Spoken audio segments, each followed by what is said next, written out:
I'll just get straight into it. Do you think that this will become a recommendation that's going to come out from the Male Champions of Change?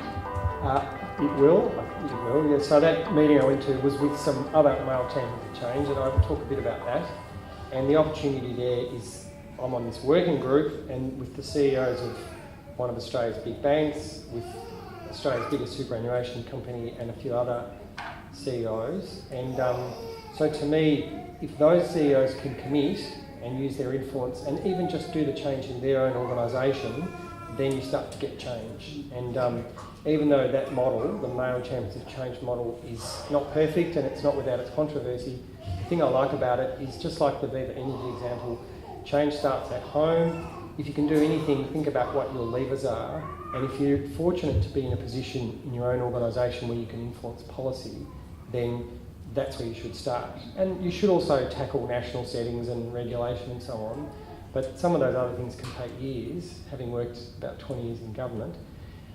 So I often say to people in this space, it can be overwhelming, but start with one or two specific things, keep working it out and broadening it out, and you'll be amazed with what you can get away with sometimes, as well as do for the right reasons and for the right things. And sometimes you do have to be a bit tactical and really work out who are the 2 or 3 people I need to talk to and influence, as well as having a really good underlying data-driven strategy.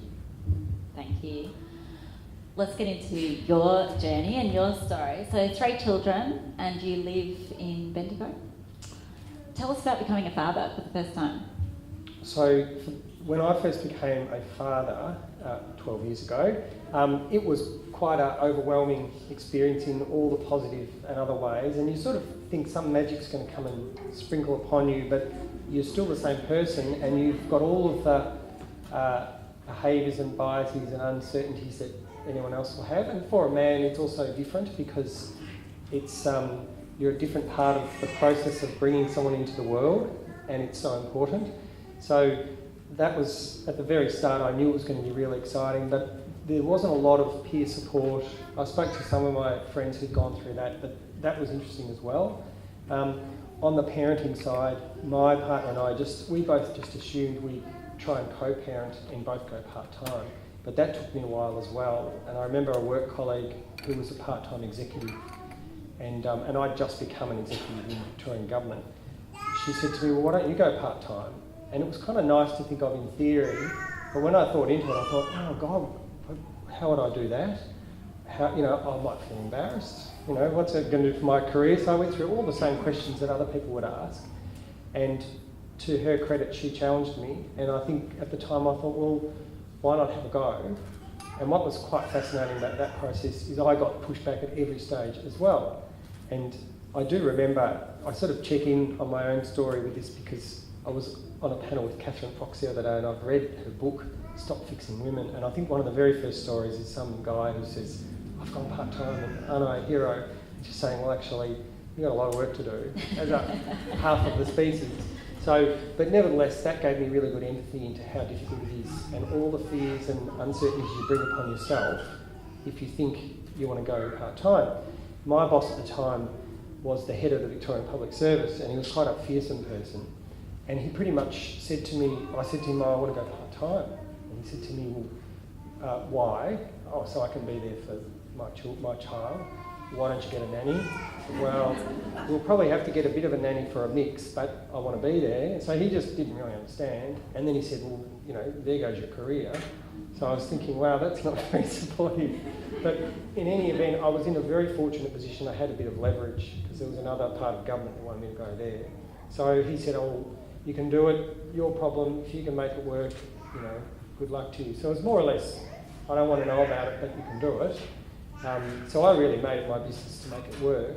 And that's when I realised very quickly that the place I was working in, and probably most workplaces at the time, are just not structured around, early leaving for a child pickup, and everything's going really nicely, and then your child gets sick, and you're at home doing that diary comparison. What have you got tomorrow? And you discover the reliability or otherwise of your mother-in-law or your own family, and you have to plan a whole world around how you're going to make it work as a family. And what we did my partner and I, we made it a family issue, and we had to bring a lot of planning into it. And you've got to have the contingency plans and the fallback options, and I don't like this word, but you've got to have the ecosystem to make the whole thing work. I don't like that word because I used to work in environmental policy, and ecosystem to me is like a forest. But it's true, you need a whole interlacing network of things to support a family where you have co-parenting. So but the other part of my story, because I was part-time for about 3 years, and it was only 4 days a week, which to me doesn't really feel like part-time anymore, because I kind of work all sorts of flexible things right now. But then there was a change of the head of the Victorian government, and the next person kind of inherited my deal, saying, what's all this part-time business? And what was interesting was she wasn't supportive of it either, and she said to me, oh look, I want you to come back full-time. It was great while you had it going, but I've got other priorities for you. So in the end, I left that organisation, and I was fortunate that I could do that. Not many people can, but sometimes you do have to vote with your feet. I went to another organisation where they were supportive of me being part-time, and I kept going until I had to make my own decision to sort of go back nearly full-time. But even then, and by then I had to sort of work directly to a couple of Victorian government ministers, and they're kind of like, it was just difficult to make it all work.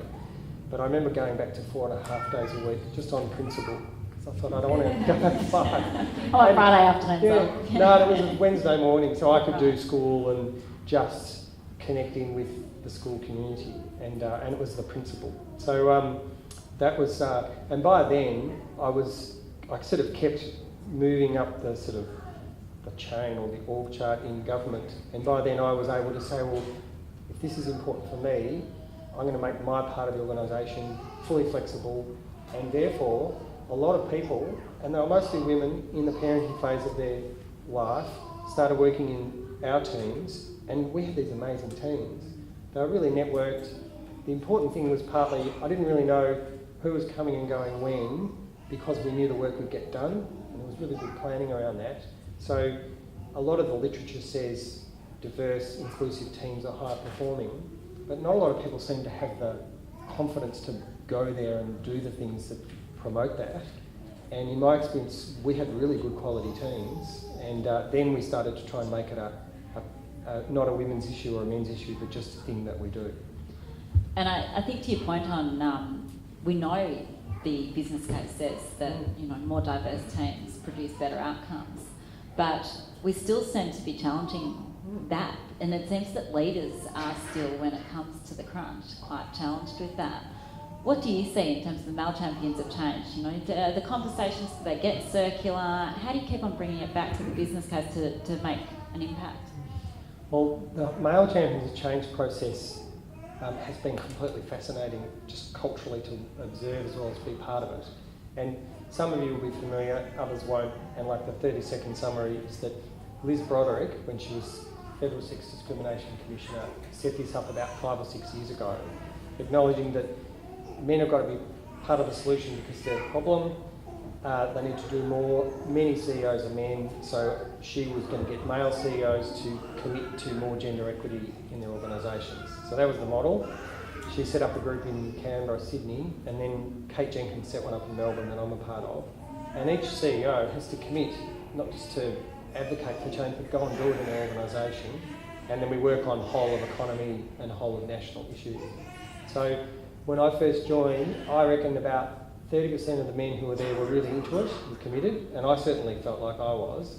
About 30% of the men weren't really sure, and then the other maybe 40% were there because there was something going on and they wanted to be part of it. More for PR and branding, and I could almost feel the strutting around the room in the first meeting, all these slightly anxious but blokey men saying, "Oh, how are you going?"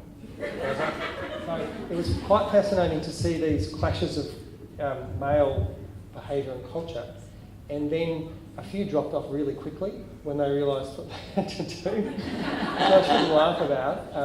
And then a few others joined, and you could kind of see the men that got it. There were some men who were there, and I really appreciated this. They weren't sure if they got it or not, but they were listening to their staff and their organisations, and I thought, well, it's really important. We also had a debate, do you do it for value for your shareholder or because it's the right thing to do. And there are a couple of men who are thumping the table, it's the right thing to do, and a couple saying, I can only do it if it's a return to shareholder. And that debate kind of pinged around. And then it emerged that, well, in fact, it's generally very good for your business. So it intrigued me that there was this gap between what people would say and, you know, this emerging international evidence that it is good for your business. So, but through that process, I decided flexibility was important for me, so I chaired that working group. And I was able to kind of leverage a lot of the data collected from these other big organisations into Victorian government. So in our organisation, we had already gone all roles flex, and we'd already set a 50% target for women into our senior exec. And I was able to get that into the whole of Victorian government, which has about 120,000 employees or something like that. But even my colleagues in state government at the time were like, oh, can we just approve that in principle and maybe get onto it next year? So that was intriguing as well. So it's part of that slow push. And I do remember Anne Summers saying progress is not success. So that model is really working and helping, but it's just one thing we've got to do. You had a lot of success in increasing female representation in what's traditionally been a male-dominated industry at Delp. But you had to really push, in particular recruiters, from what I understand, to get there. Do you want to tell us a little bit about that, Jenny? Yeah. So for many years I was in the Department of Environment, Land, Water and Planning, and I was like the CEO equivalent. And so we managed a lot of firefighters for forests and parks. We had the water sector and a whole lot of other sectors. But I focused on water, fire and emergency management and a few other areas, local government IT. Thought have a go at a few. With the water sector, we, being the government and ministers supported by the Premier, spilt all the boards. So we had 19 water authorities across the state. We set a 50% target, and I remember saying to our minister, Lisa Neville, and she was, I didn't have to, I mean, her and I were lockstep on that. But I said to our department, we're going to make this. It was really hard to get the depth of shortlists, and often it was the recruiting agency saying, you're not going to find them in this sector because there are not enough women in the pipeline, or in northwest regional Victoria that are not enough women with those capabilities. And that was all from the narrow perspective of water boards have mostly retired male water engineers.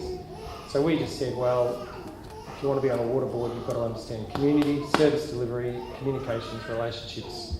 So change the way of thinking about it. So we got there, we had 50.3% women on those boards, and that was about 120 directors all up, so about, you know, a lot of newer women coming into, you know, pretty good paid state government board positions.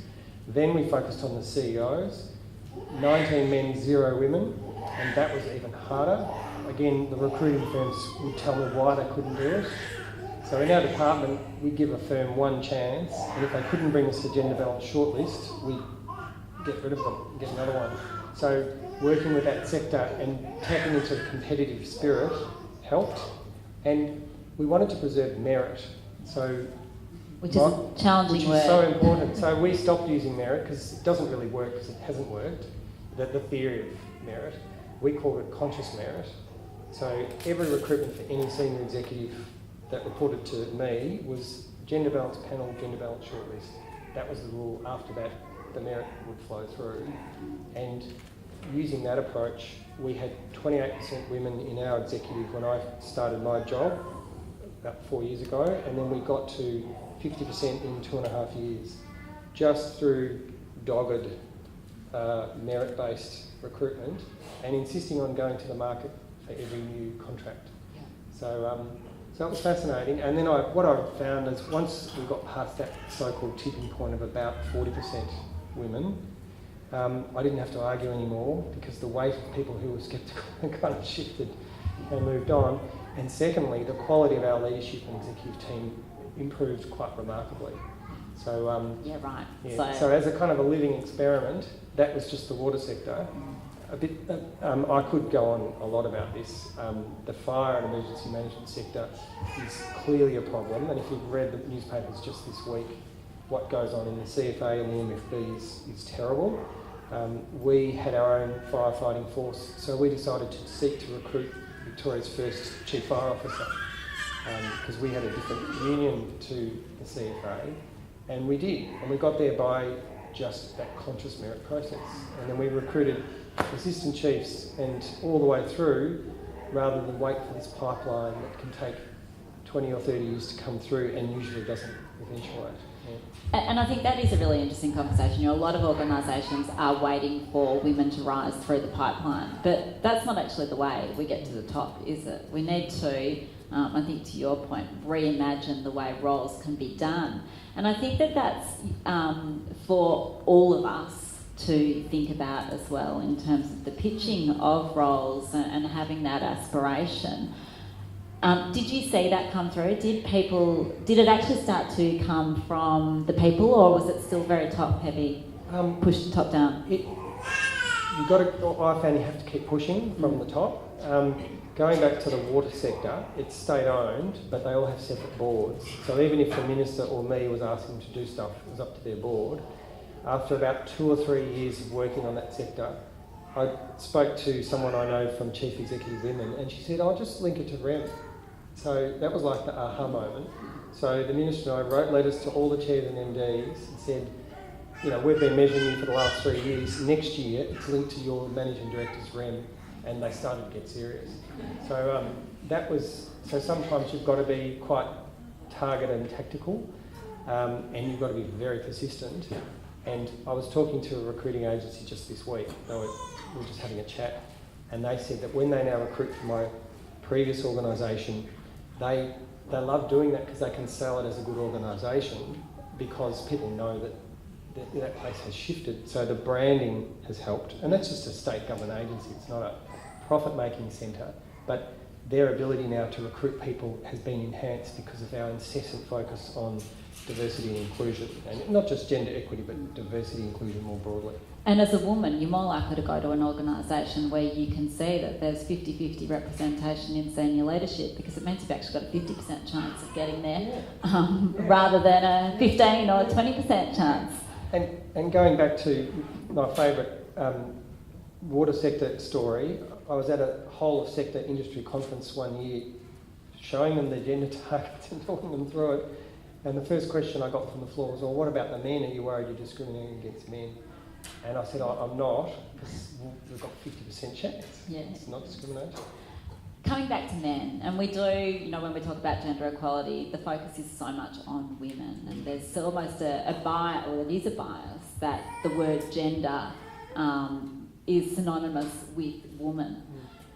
How do we get men more involved from a gender equality perspective to see what the gain is for them, as opposed to it being something just based on giving up power and money for women? So 2 reflections I have is you've got to go right down to your language and think about everything you talk about. So we stopped talking, and I don't talk about maternity leave, it's parental leave. And it's amazing when you focus on language, how you see language bias in lots of organisations. And we very quickly, in my previous role, and now what I'm trying to influence at EY, we shifted the debate from flexibility to support women or flexibility to support new parents to flexibility to support people for where you are. And we also tried to broaden it out from parenting. You might be looking after ageing parents, you might be finishing off a PhD, you might be setting up your own business. Flexibility is important for wherever you are, and that can start to bring meaning to the debate. The second thing we did is we did some very quick evidence gathering. It's always good to look at the evidence. So we asked the organisation, what are the barriers for... It was actually out of the Male Champions of Change process. It was a gendered question. What are the barriers that prevent women succeeding in our organisation? And the number one issue was flexibility, and then the other 2 were storytelling and leadership. So they wanted to see people at the top doing it, the CEO, particularly if it was a man, or whoever it was, regardless of gender. And secondly, they wanted to hear where it had worked before. So we did a lot of storytelling, used a lot of internal social media, and you know, we'd have all the kind of gimmicky things, #HowWeFlex, get people to take photos of what they would do. And that was good because you'd have people, you know, with their dogs, people with their kids, people taking their parents out to lunch, but it was showing that. And then behind the scenes, I would push men to not only be more flexible but then tell their story about it. And even in the Male Champions of Change group, I was talking to some pretty high-profile CEOs saying, how are you telling your story? And they were like, oh, I'm not going to do that. Saying, you've got to. So, and I would take selfies dropping kids off at school, and that would feel a bit silly. But you have to permission your whole organisation that if you've got children and you're a man, it's a very normal thing to do. And in fact, you might feel happy and good about it. And as people who are connected 24/7 to technology these days, self-care is actually at the heart of a reason for everybody to now work flexibly and to have good reason about it. I've got one final question, and it's really an ask on behalf of, I think, all carers, and to the Male Champions of Change in many ways. And that is, one of the things that continues to happen when we go into election cycles, particularly at a federal level, is women are pitted against each other around childcare and paid parental leave, and it's almost like we're asked to choose, well, which one do you want? And both of the asks then diminish, when really this isn't a women's problem anymore. It's a societal challenge, and it needs to be about men too. And I think we do really need a shift in policy around that is more inclusive for men. So I guess our ask is there are apparently now 130 Male Champions of Change, which is quite significant. They're also paying a lot of money, I understand, to be part of it. So hopefully the coffers for malechampionsofchange.org.au are healthy. How can that group, or could that group, put their support behind putting forward or backing proposals going into the next election and lobbying for that in a similar way to what a lot of them have done from a same-sex marriage perspective? So I think the answer to that is yes. It should be yes, and it has to be yes, and for me it's yes. One of the groups I'm with now on women's economic empowerment, we are asking ourselves, and this is all not public and informal, I'll share anyway, who are the ministers we need to start lobbying? And at the federal level, for example, there's Matthias Coleman and Kelly O'Dwyer. Interestingly, they're both parents, but people often think, oh, Kelly O'Dwyer's trying to do it as a mum, not thinking Matthias Coleman's trying to do it as a dad, and just push both of them, and also lobby the regulators and the rule setters for superannuation rules, for example. But secondly, this is something we can't, or I can't influence. What I found really refreshing in Victoria is the first cabinet of the Daniel Andrews government was about 40% women, and I think cabinets across Australia, some others were like 10% or 15%. It was really refreshing and much easier to work for a government on our gender strategy, where almost half the cabinet was kind of not going to argue or ask why. That's harder, but I have been doing some work with some of the in local government about how do we get more elected women councillors, CEOs, and there are some really good movements to get more women into politics. But in the short term, it's about straight out lobbying, and that's what we're going to be doing. Excellent. Well, we look forward to your support on that. Thanks for joining us, Adam. Thanks, Prue.